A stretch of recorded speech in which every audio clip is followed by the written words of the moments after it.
Okay. I just had my 2 classes, and I actually attended both of them for once in my life. I don't know why, I've just been randomly deciding to attend the microeconomics class. Obviously, it's a good thing to attend the class, but I could probably easily do just fine in the class without attending the class, but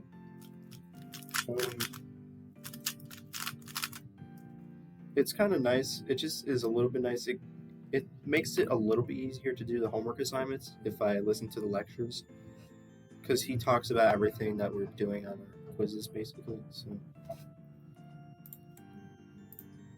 speaking of which, we have one due at 5 o'clock, which means I have 3 hours to do it. I should be able to do it, because usually it only takes a little over an hour to do it. And usually it's either due on Monday or Friday, but this time it's due on Tuesday because we had our spring break. So he was going to make it due Monday, but then he changed it to Tuesday because we had spring break. So that's that. So now we will go do it.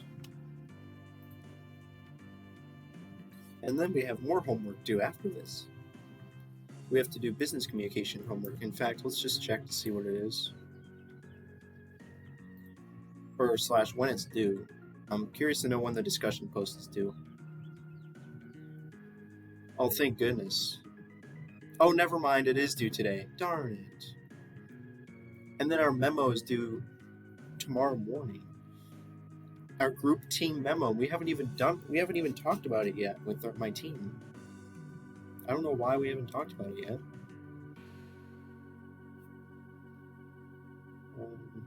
And we also have our quiz. Yeah.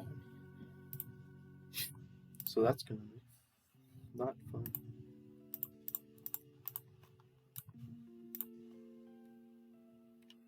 So our quiz is over part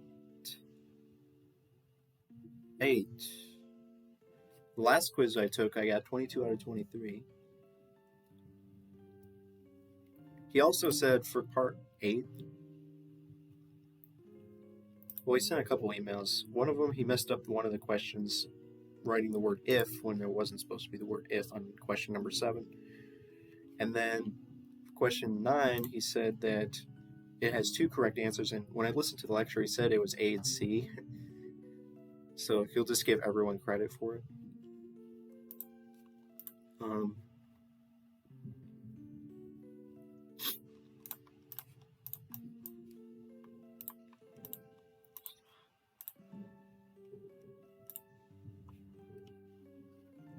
Also, he has our notes within one section.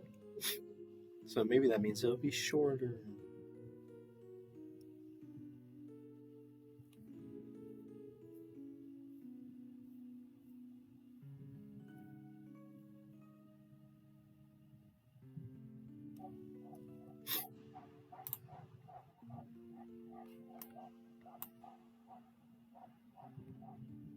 "16 pages, It's fine, it's fine.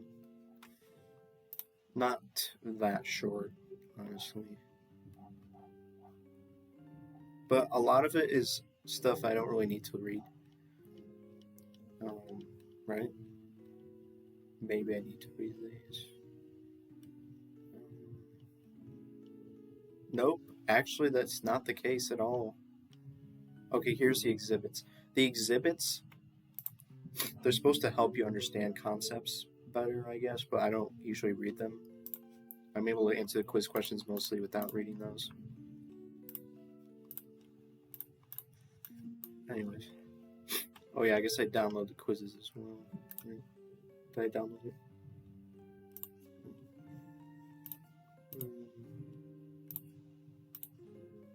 Here's the quiz, here's the notes. Okay. Also, the summaries are very convenient too. I can answer a lot of questions just from reading the summaries.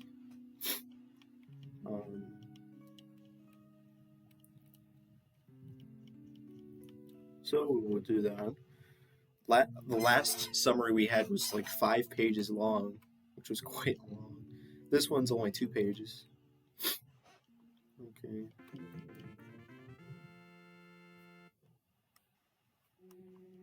We're getting to the end of the soundtrack. 6 hours.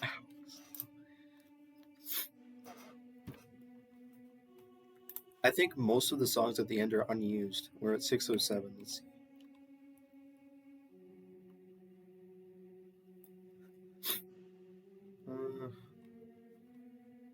Hello? It's not loading. Load the comments. We're at 6:07, basically 6:08. It's probably not going to. Oh, yeah, it did go to the correct place. At which point does it start being all unused? Not here. All of these are used, I would assume, right? Present number 1, 2, 3, and 4. What the heck? Those are actually that short?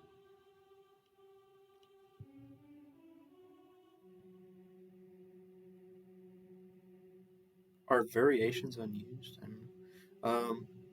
At 6:22, they start being all unused.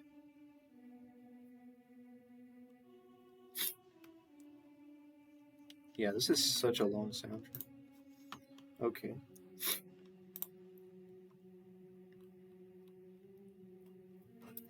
Econ 223002. Quiz over part 8.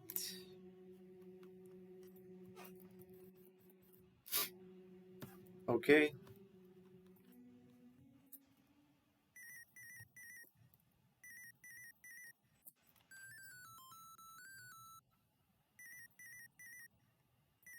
Watch this. Wait a minute.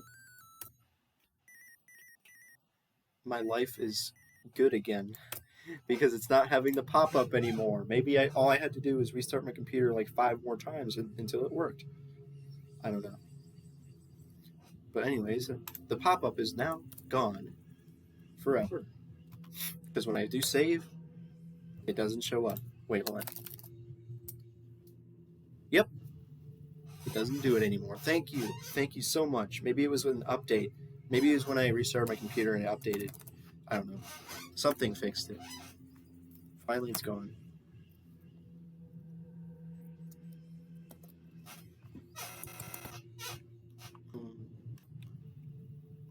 Epics. How many questions? Whoops.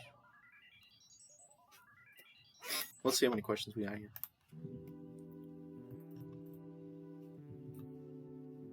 Whoa! Answer key. Hold on a second. He gave the answers at the bottom. No, that's for a different quiz. That's for a different quiz. That's weird. I don't know why he did that. It's not for this quiz. It's for a different quiz. It's for quiz over parts 5 and 6. That's the answer key for that quiz instead. Okay. For a second, I thought I actually had the answers for this quiz at the bottom, but no, it's for a different quiz. I don't know why I put this. It must have been a mistake.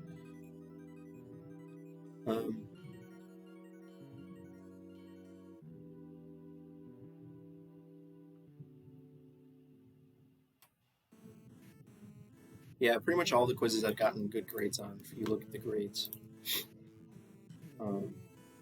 18 out of 20, 15 out of 16, 22 out of 23, 22 out of 24, 23 out of 23. I've only gotten 100% on one, though. That's kind of sad. I could get 100% on all of them if I really tried, but obviously I don't want to spend extra time when I don't need to.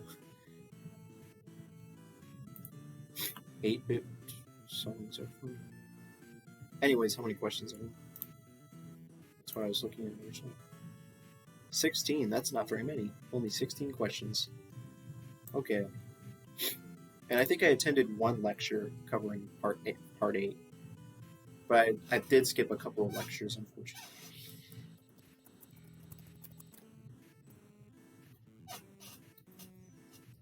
Okay, let's read the summary now.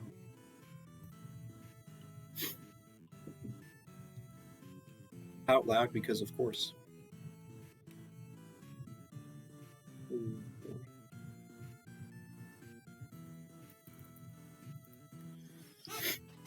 One last solve.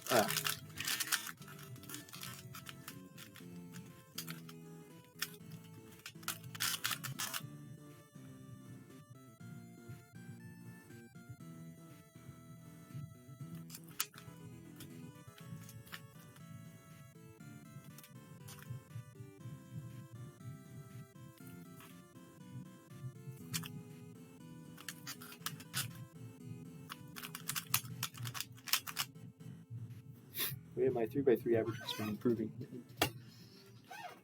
My current best average of 10,000 is at 8.51. And that's basically the average of every solve I've done over the past month and a half. Which means some of the time I'm actually averaging way better than that, like 8.2.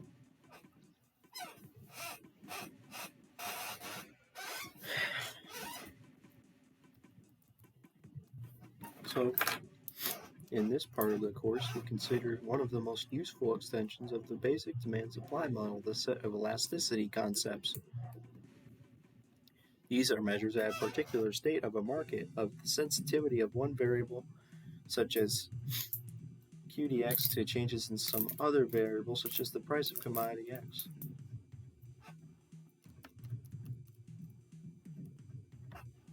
In general terms, for any relationship function between two variables y and z, the elasticity of the relationship for some value z is defined to be the percentage proportionate change in y for a unit percentage proportionate change in z.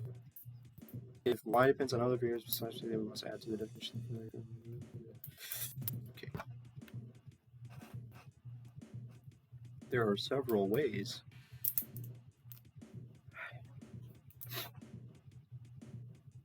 that we can apply this general concept to microeconomics.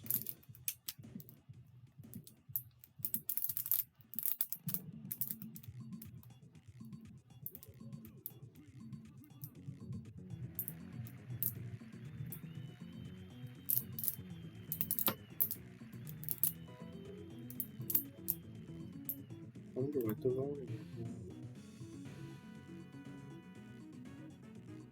It's probably quite low. There are several ways that we can apply this general concept to microeconomics. One of the most important being the derivation of the price elasticity of demand. We have from part 7 the general demand function for good x. Q dx equals the price of x, comma,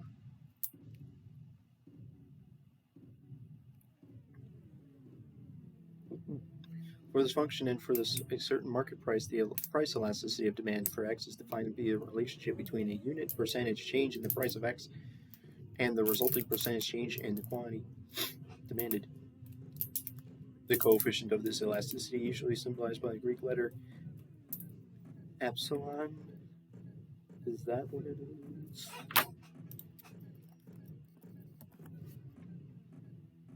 Yes. Is simply the ratio of the percentage change in QDX to the percentage change in the price of X taken at a certain price and with other things being constant. The larger the ratio, the more responsive is the quantity demanded for X to changes in its price under current market conditions. A geometric interpretation is useful to estimate epsilon. We go to a certain point on a demand curve for X, introduce a smaller percentage change in the price of X, and then observe how demand curve stretches in response. Yay. At a particular price, or a point on the demand curve for X, we can use values of epsilon to define three possible states of demand for X that measures price sensitivity. Elastic demand is when epsilon is less than 1.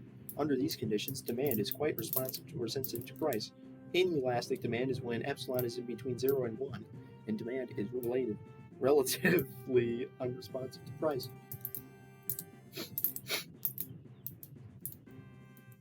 and unit elastic demand, and epsilon equals 1.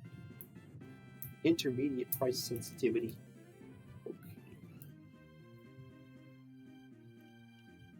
The state of demand for X at a certain price primarily depends upon the opportunities available for making substitutions between X and other goods in the period over which we measure changes.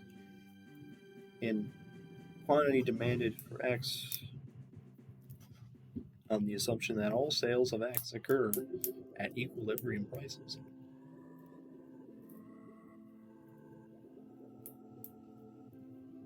Oh yeah, and I think he said he was going to give us an extra credit quiz.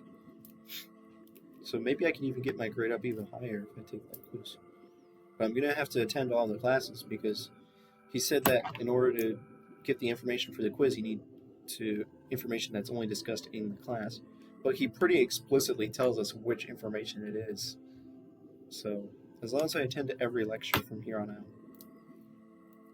Oh, actually, I don't think I attended the lecture last week because on Thursday last week because on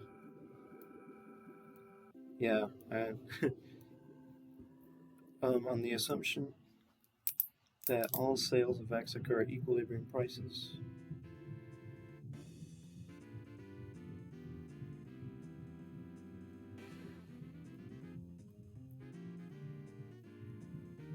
Then QDX is equal to the actual rate of sales X. This allows us to come up with empirical estimates of epsilon by observing historical relationships between changes in the price of X and resulting changes in sales. This interpretation also leads to useful relationships in between states of demand change. For any seller, its revenues are from selling X equals its rate of sales of X times the unit price. Well, that's easy. Percentage change in revenues is equal to the percentage change in the price plus the percentage change in this. The concept of price and elasticity of demand has several useful applications, some of which are discussed in the notes. Closely related to epsilon is the coefficient of cross-price elasticity.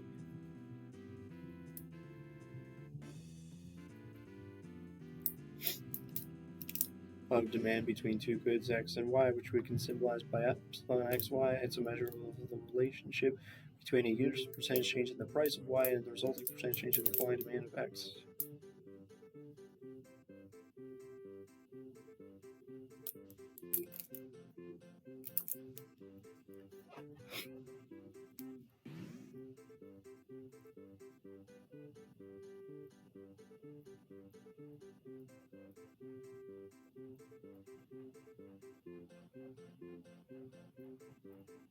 Oh, I know what this is. If you have a strong relationship between them,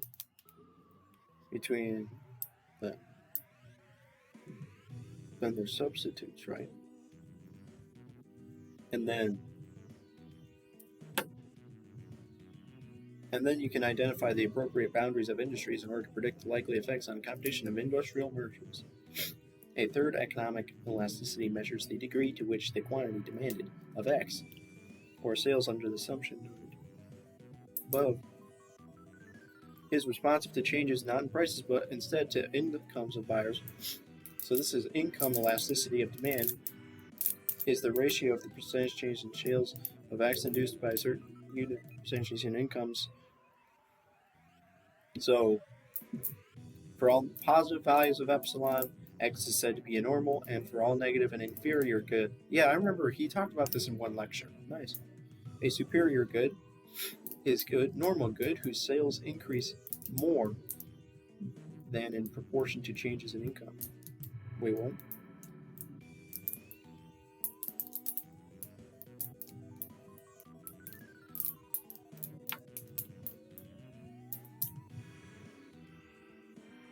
So if you have a change in income,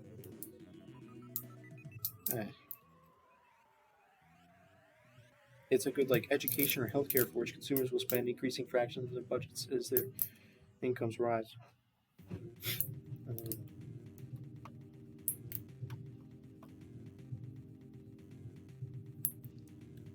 Yeah. let's see. If at current prices, the demand for commodity X is very price sensitive, that means it's elastic. So one is A.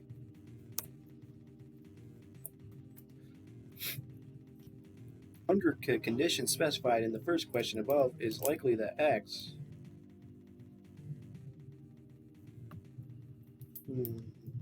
has many good substitutes, I would assume.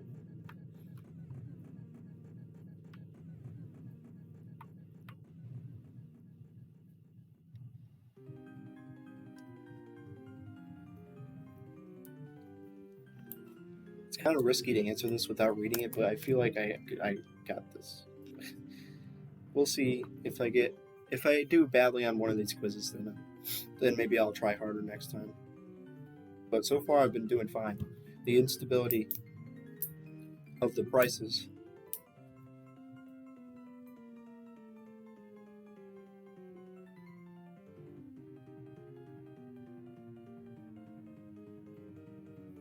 of basic farm products can be explained as a result of variations in weather and the highly inelastic demand for such goods.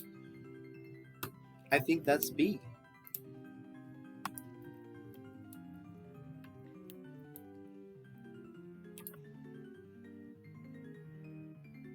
Three is B.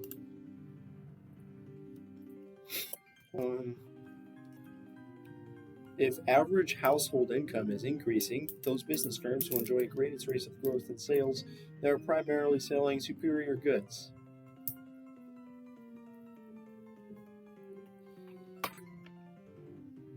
So 4C.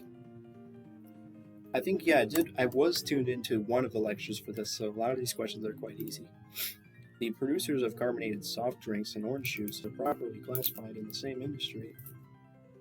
Carbonated soft drinks and orange juice, if there's cross price elasticity of demand. I think it's a high and positive cross price elasticity of demand. That's what it said, right? That's what it said in the summary. If you go look at the summary, it says cross price elasticity when you have a high, strong, large positive value, and then it's a strong relationship. So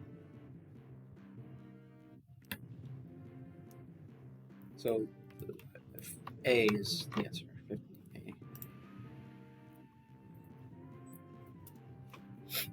6.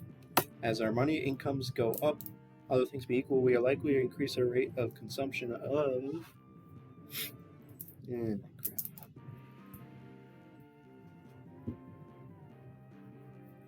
Isn't it all normal goods?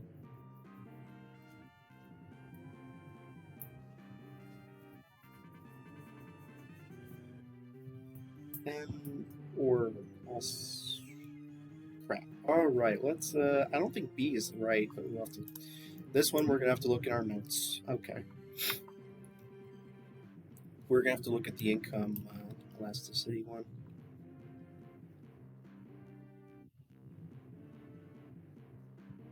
Look at all these exhibits at the end.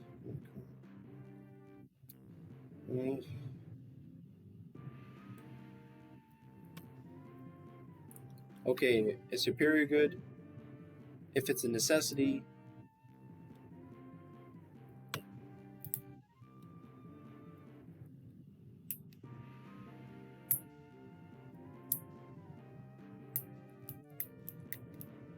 so what's the question?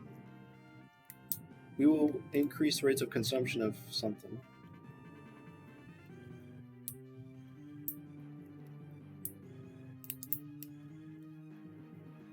Okay, so it says right here. If it's a normal good, increase in income, induce increases in demand. Okay? And they're also superior and necessities. So all normal goods are increased, including necessities, but not inferior goods. Oh yeah, I guess I'll skip this.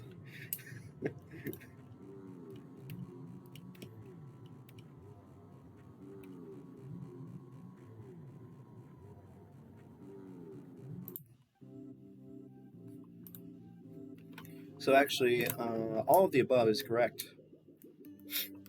Because you have to have a greater than 1. Oh, wait a minute. No, wait. Yes, it's greater than 0, actually. But greater than 1 is correct, because...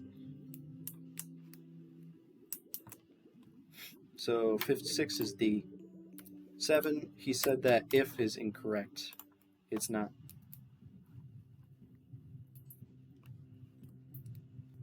Yeah, he didn't want the word if, so just ignore that word. A business firm can expect to enjoy increases in revenue when the price of its product goes up, and you have an inelastic demand, right? If it's inelastic demand and your price goes up, you'll have increased revenue. I'm pretty sure that's how it works. 17B. Okay. The cross price elasticity of demand between two brands of toothpaste.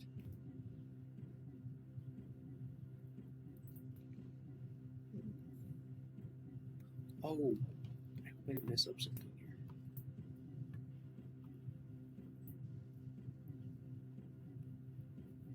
It's going to be large and positive because they're like, high and positive. 8D. I'm already over halfway done. This is so easy. Why? Other things equal, a supply-induced decrease in the price of X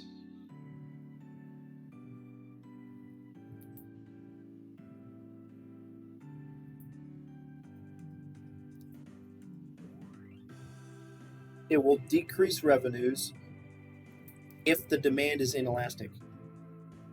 C? I'm pretty sure C is right. Oh, he said that A. This is the question where 2 answers are right. Huh. He said A and C are correct. Huh. Well, I'll answer C. He said we'll get the answer. Everyone will get credit for that, but I'll just answer C because it looks right to me at first. So. But he said I think A is also right. If you decrease the price and you have elastic demand, you may increase... No, I don't think A is right. I don't think this is necessarily correct, that it will increase the revenues if it's inelastic. Because it all depends. It all depends on where on the curve you decrease the price. Anyways, we estimate any value of epsilon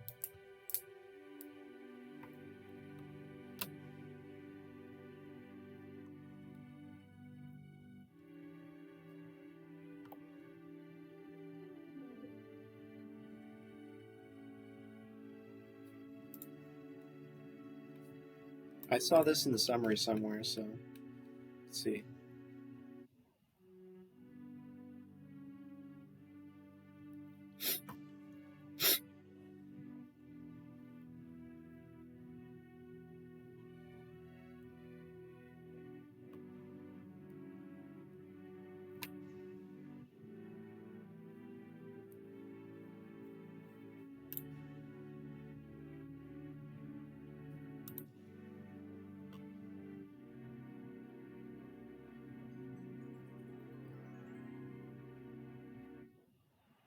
We go to a certain point on the demand curve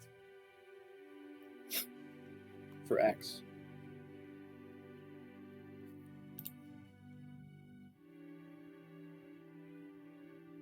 So I'm pretty sure it's 10C.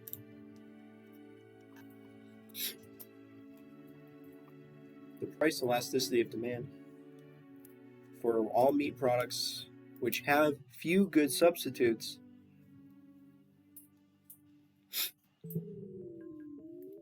should be less than the ones that have good substitutes, right? Or, hold on a second. Few good substitutes It should be less than that for pork, which has more good substitutes, right?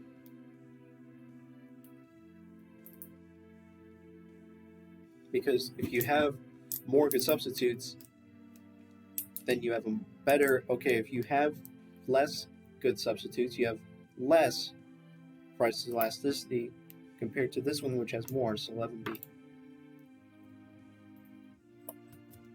12. Other things being equal, demand for X should be more elastic.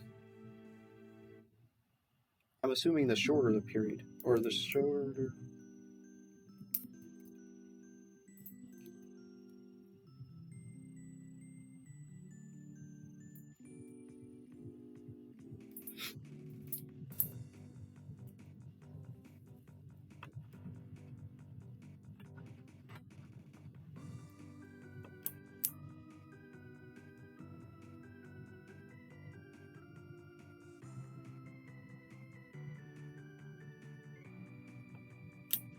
Darn it. Yeah.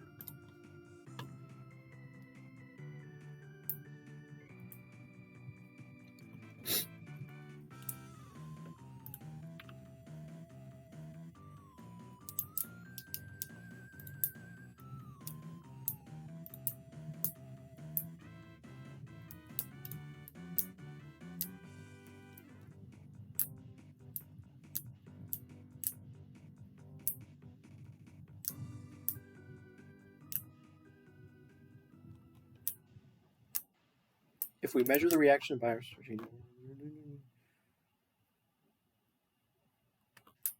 if you extend the period of time, then there will be higher elasticity.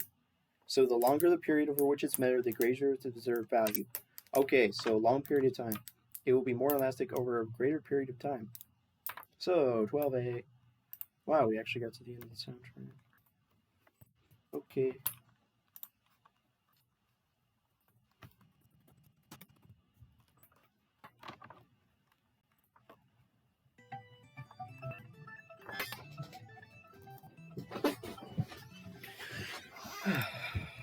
Did I insert it?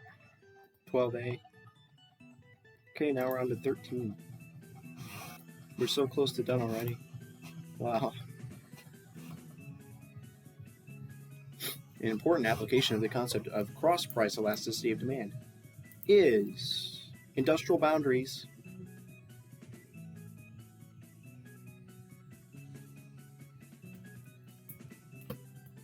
So 13 is A. And then 14, increasing excise taxes on the good to raise its price in order to discourage its consumption will succeed if it's a superior good, I think, right?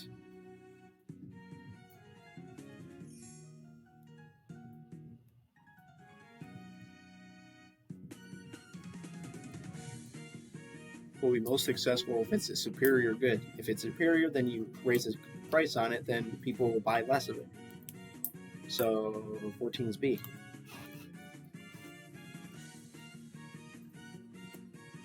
We are getting through this so quickly. 15.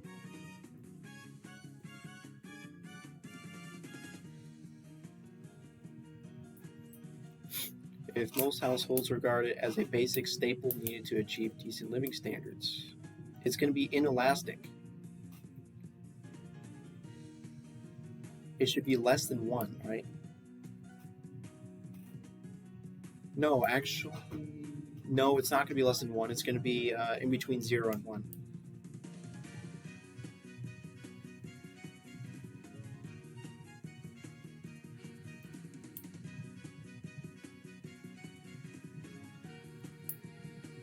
The coefficient of income elasticity of demand.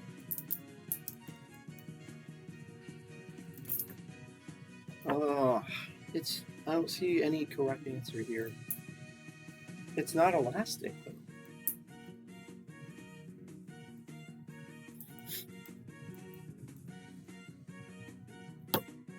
If it's a basic staple needed to achieve decent living standards, that means it's a necessity, right? That's what it's called. Correct.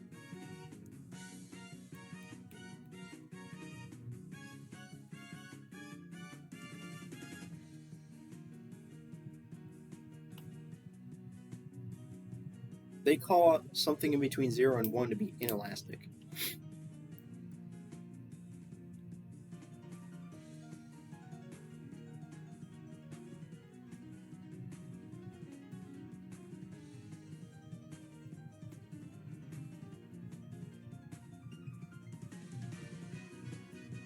Talked about necessities.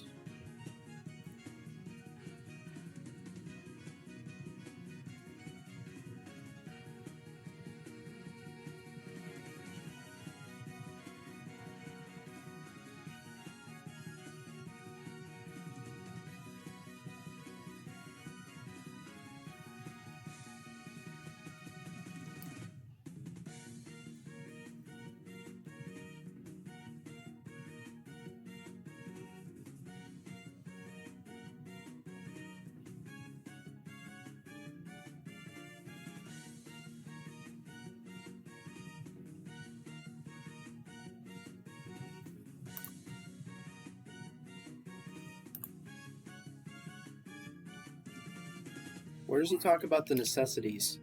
I can't even remember where. Like necessity. Oh, it's at the bottom. I'm done. Okay.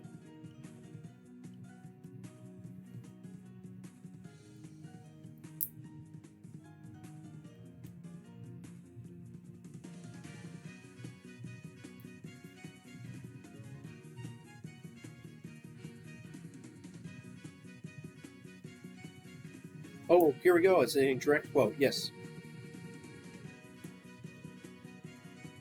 If most households regard it as a basic staple whose consumption is required for meeting widely accepted standards of decent living, then X is likely to have a relatively low coefficient that would result in its classification as a necessity. See? But none of the answers say that. It's going to be relatively inelastic.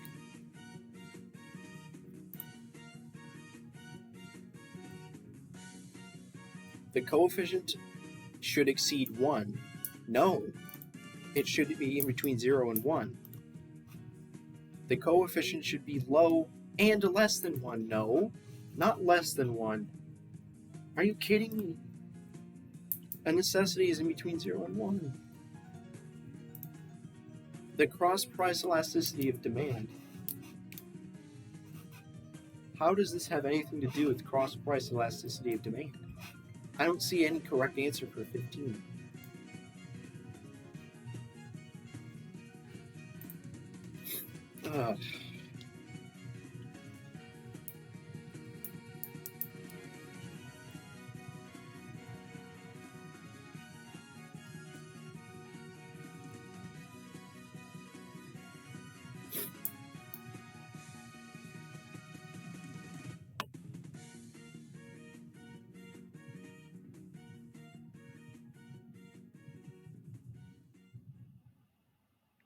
Tobacco is classified as a necessity. Oh my gosh. Medical care is a superior good. Oh no. That's not good. Education. Housing. Those should be necessities, but they're not. And transportation.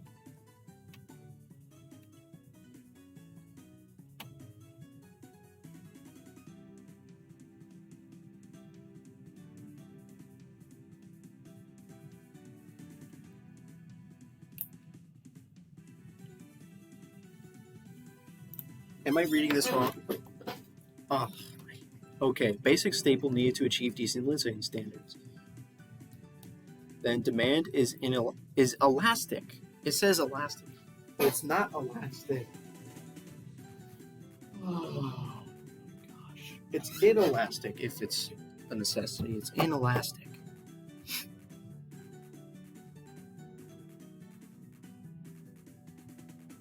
The coefficient should exceed 1? No. Oh, the income elasticity of demand. Oh, wait, no. This is still right. It says if it's a necessity, the income inelastic good, the elasticity is between 0 and 1. It's not exceeding 1, and it's not less than 1. How is this a question? I don't get this at all.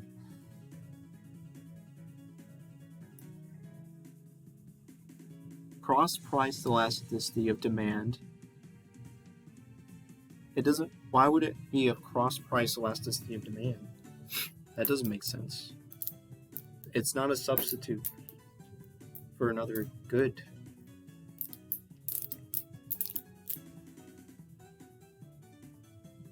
Doesn't make sense. Yeah, 15. I don't see a correct answer for this.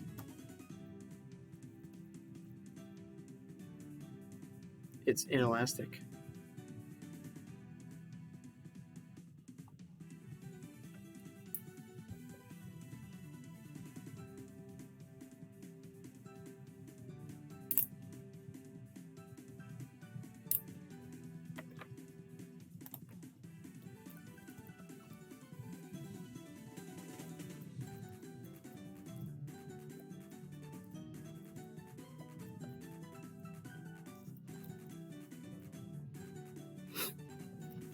I'm literally just writing in the answer because it doesn't have it here. I don't see the answer. In 15, I don't see it.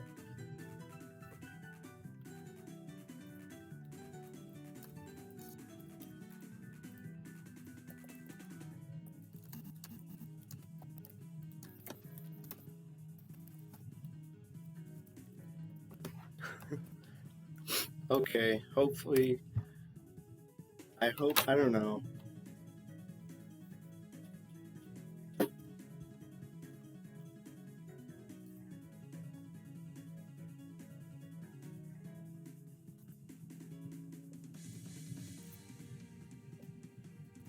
Finally, number 16, it can be argued that affluent rich classes carry out the social function of...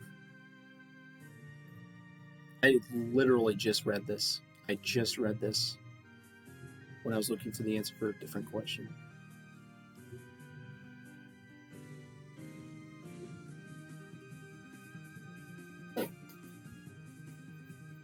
Continuously discovering and promoting new superior goods. That's it. So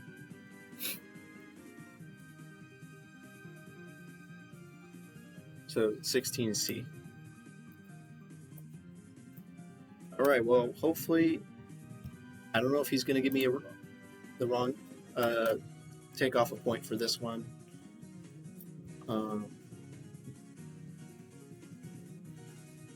But we're done. Wow. That only took 43 minutes. I think that might be the shortest that I've ever taken to do one of these assignments. So goodbye.